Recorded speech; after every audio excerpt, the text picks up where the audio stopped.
Baik, bismillahirrahmanirrahim. Assalamualaikum warahmatullahi wabarakatuh.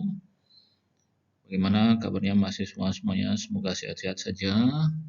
Jadi kita lanjutkan topik kita dalam elektronika industri, yaitu aplikasi energi listrik terbarukan pada industri.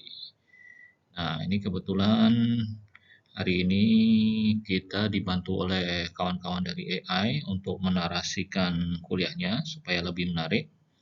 Jadi mohon simak kuliahnya dengan baik dan tolong perhatikan ya. Nah, ini adalah topik yang menarik. Jadi kita akan menyimak topik aplikasi energi listrik terbarukan pada industri. Ya, silakan.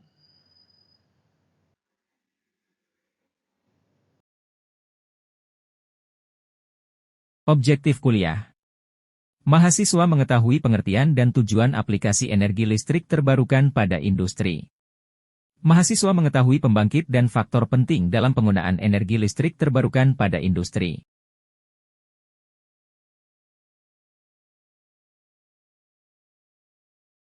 Pengertian energi listrik terbarukan. Energi listrik terbarukan, juga dikenal sebagai energi terbarukan atau energi hijau, merujuk pada sumber energi yang diperoleh dari sumber daya alam yang dapat diperbaharui secara terus-menerus. Sumber daya alam ini tidak hanya dapat diperbaharui, tetapi juga memiliki dampak lingkungan yang jauh lebih rendah dibandingkan dengan bahan bakar fosil yang terbatas. Berikut adalah beberapa sumber energi terbarukan yang dapat diterapkan di industri. 1. Energi hidropower. Energi yang dihasilkan dari pergerakan air, seperti sungai atau air terjun. Pembangkit listrik hidro dapat mengonversi energi air menjadi listrik. 2. Energi matahari, solar. Energi yang dihasilkan dari radiasi matahari. Ini dapat dimanfaatkan melalui panel surya untuk menghasilkan listrik atau kolektor panas matahari untuk menghasilkan panas. 3. Energi angin, wind. Energi yang dihasilkan dari gerakan udara atau angin. Turbin angin mengubah energi kinetik angin menjadi energi listrik. 4. Energi panas bumi, geothermal. Energi yang dihasilkan dari panas bumi berasal dari inti bumi. Pembangkit listrik geothermal mengonversi panas ini menjadi energi listrik. Pembangkitan energi listrik terbarukan. Energi hydropower. Pembangkit listrik menggunakan bendungan air atau pembangkit listrik tenaga air, PLTA, merupakan salah satu metode yang umum digunakan untuk menghasilkan energi listrik. Berikut adalah langkah-langkah dalam pembangkitan listrik menggunakan bendungan air. 1.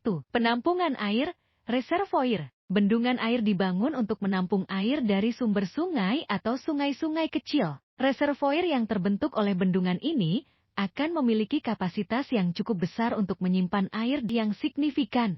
2. Pintu air dan saluran pembuangan. Bendungan dilengkapi dengan pintu air yang dapat dikendalikan. Ketika pintu air dibuka, air dari reservoir mengalir melalui saluran pembuangan menuju turbin di bawah. 3. Turbin air. Turbin air terletak di bawah reservoir dan di pintu air. Aliran air yang mengalir melalui turbin menyebabkan turbin berputar. Ini merupakan konversi energi kinetik air menjadi energi mekanik. 4. Generator. Gerakan putaran dari turbin air diteruskan ke generator. Generator ini akan mengubah energi mekanik menjadi energi listrik. Generator menggunakan prinsip elektromagnetik untuk menghasilkan arus listrik. 5. Transformator. Arus listrik yang dihasilkan oleh generator memiliki tegangan rendah. Transformator digunakan untuk meningkatkan tegangan listrik sebelum disalurkan ke jaringan listrik. 6. Jaringan listrik. Energi listrik yang dihasilkan oleh pembangkit listrik tenaga air dialirkan ke jaringan listrik untuk didistribusi industri, rumah, dan bisnis. Energi matahari, solar. Solar panel atau panel surya bekerja berdasarkan prinsip efek fotovoltaik, di mana energi cahaya matahari diubah menjadi energi listrik. Solar panel atau panel surya bekerja berdasarkan prinsip efek fotovoltaik, di mana energi cahaya matahari diubah menjadi energi listrik. Solar panel atau panel surya bekerja berdasarkan prinsip efek fotovoltaik, di mana energi cahaya matahari diubah menjadi energi listrik. Berikut adalah langkah-langkah umum bagaimana solar panel menghasilkan listrik. 1. Penangkapan cahaya matahari. Solar panel terdiri dari sel fotovoltaik yang terbuat semikonduktor, biasanya silikon. Ketika sinar matahari mengenai solar panel, foton, partikel cahaya, menumbuk atom-atom di dalam sel fotovoltaik. 2. Pembentukan elektron dan lubang, Hole. Ketika foton menyentuh atom di sel fotovoltaik, energi dari foton dapat melepaskan elektron dari atom tersebut menciptakan pasangan elektron dan lubang, hole, di dalam sel fotovoltaik. 3. Arus listrik terbentuk. Elektron yang terlepas dan lubang yang terbentuk menciptakan aliran elektron. Elektron ini membentuk arus listrik saat mereka bergerak melalui bahan semikonduktor menuju sirkuit listrik di panel. 4.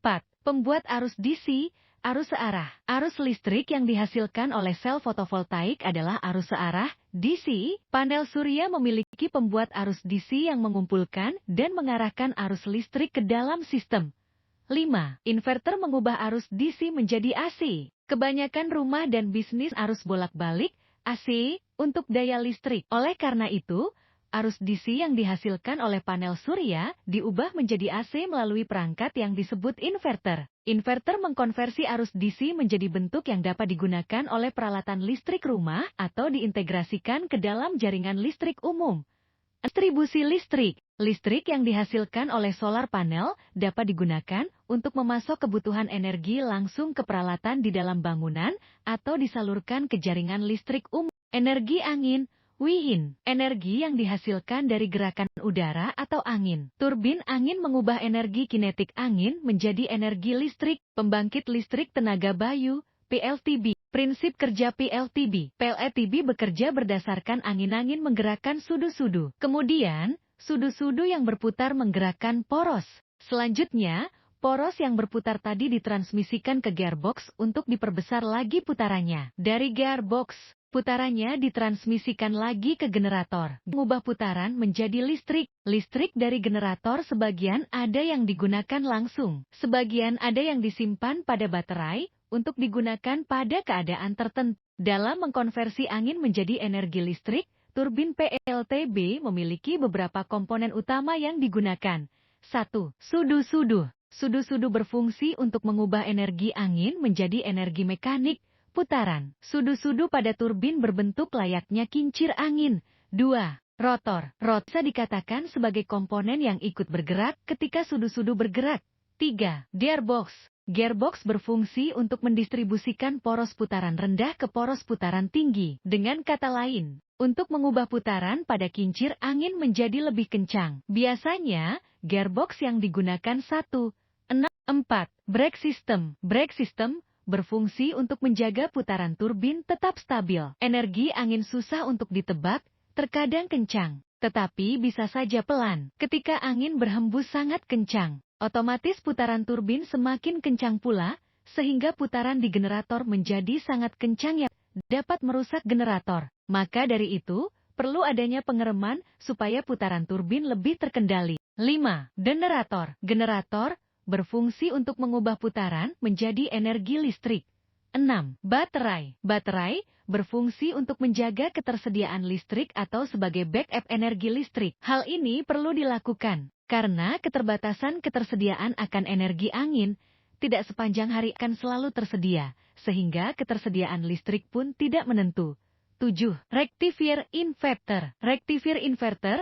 Rectifier merupakan perangkat yang dapat mengubah arus AC menjadi arus DC. Sedangkan inverter merupakan perangkat yang dapat mengubah arus DC menjadi arus AC. Rectifier berfungsi untuk ke baterai, sedangkan inverter berfungsi merubah arus baterai ke arus PLN. Energi panas bumi, geothermal. Energi yang dihasilkan dari panas bumi berasal dari inti bumi. Pembangkit listrik geothermal mengonversi panas ini menjadi energi listrik. Energi panas bumi atau geothermal dapat dikonversi menjadi listrik melalui suatu proses yang melibatkan beberapa tahap. Berikut adalah penjelasannya. 1. Pemanasan fluida bumi. Pada dasarnya, energi panas bumi berasal dari panas yang dihasilkan oleh inti bumi. Suhu tinggi di dalam bumi menyebabkan panas di bawah permukaan. Fluida, biasanya air atau campuran air dan bahan kimia lain, disuntikkan ke dalam lapisan batuan panas untuk menyerap panas dari lingkungan tersebut. 2. Penguapan dan pembentukan uap. Ketika fluida terpapar panas, Air dalam fluida bisa berubah menjadi uap. Uap yang dimiliki tekanan yang tinggi karena panas yang diambil dari bawah permukaan bumi. Tidak menghasilkan tenaga putar. Uap yang dihasilkan dari fluida panas digunakan untuk memutar turbin. Turbin adalah perangkat yang mengubah energi kinetik dari aliran uap menjadi energi mekanis. 4. Generator listrik. Energi mekanis dari turbin selanjutnya digunakan untuk menggerakkan generator. Generator mengubah energi mekanis menjadi energi listrik. 5. Transformator dan sistem distribusi. Listrik yang dihasilkan dari generator memiliki tegangan rendah, sehingga melalui transformator, tegangan ini ditingkatkan agar sesuai untuk distribusi melalui jaringan listrik. 6. Distribusi dan pemanfaatan. Listrik yang dihasilkan dapat didistribusikan listrik umum dan digunakan oleh konsumen untuk berbagai keperluan, seperti penerangan, penggunaan peralatan rumah tangga, dan keperluan industri. Faktor penting dalam penggunaan energi listrik terbarukan pada industri. Penentuan sumber energi terbarukan. Identifikasi sumber energi terbarukan yang paling sesuai dengan kebutuhan industri dan kondisi lokasi. Misalnya, instalasi panel surya untuk pabrik di daerah yang cenderung cerah sepanjang tahun. Penyimpanan energi. Penggunaan sistem penyimpanan energi, seperti baterai, untuk menyimpan kelebihan energi yang dihasilkan pada saat cuaca atau kondisi optimal. Penyimpanan energi membantu menyediakan daya saat sumber energi terbarukan tidak tersedia. Sistem kontrol pintar. Implementasi sistem kontrol otomatis dan pintar untuk mengoptimalkan penggunaan energi terbarukan.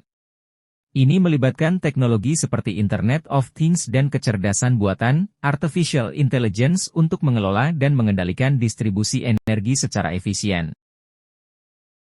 Pengelolaan beban energi. Penerapan teknologi untuk mengelola dan mengoptimalkan beban energi di fasilitas industri. Hal ini melibatkan monitoring dan pengendalian peralatan agar dapat mengurangi konsumsi energi pada saat puncak dan menghindari pemborosan.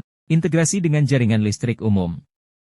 Integrasi sistem energi terbarukan dengan jaringan listrik umum dan implementasi teknologi grid pintar untuk memungkinkan aliran energi yang efisien antara fasilitas industri dan jaringan umum. Integrasi dengan jaringan listrik umum.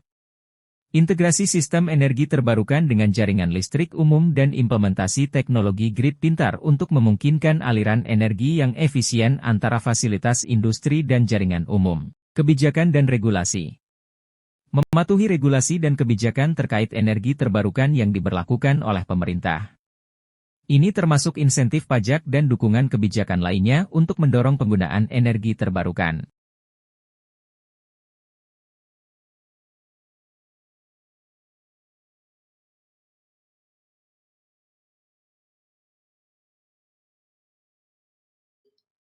Baik, terima kasih untuk perhatiannya. Insya Allah kita akan berjumpa lagi ya para mahasiswa. Kami ucapkan wassalamualaikum warahmatullahi wabarakatuh.